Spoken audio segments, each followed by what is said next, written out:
हम 9th में shift 1 का क्वेश्चन नंबर 2 करने वाले हैं वेक्टर्स के ऊपर।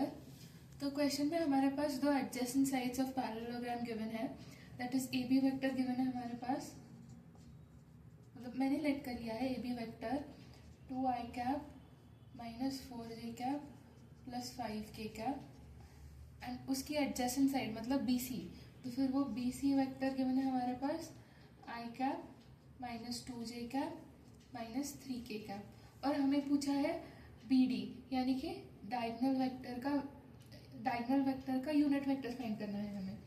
तो बी डी वेक्टर होगा resultant of A B vector and B C vector. तो अभी हम लोग इन दोनों को सिंपली ऐड कर देंगे तो हमारे पास आ जाएगा बी डी वेक्टर।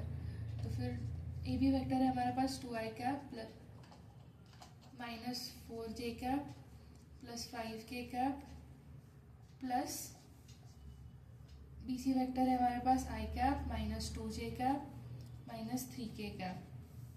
अब इन दोनों को ऐड करेंगे तो i कैप की टर्म प्लस i कैप की टर्म मतलब 2 + 1 that is 3i cap minus 4j cap minus 2j cap होगा minus 6j cap plus 5k cap minus 3k cap होगा plus 2k cap.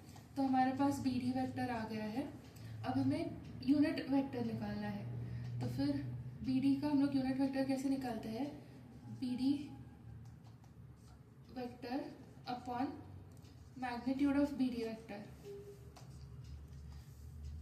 Is equal to B D का unit vector, मतलब B D cap बोल देते हैं उसको हम लोग।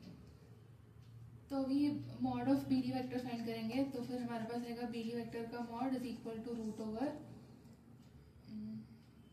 ये 3 का स्क्वायर प्लस माइनस 6 का स्क्वायर, ये जे कैप का कंपोनेंट प्लस 2 का square which is equal to root over 9 plus 36 plus 4।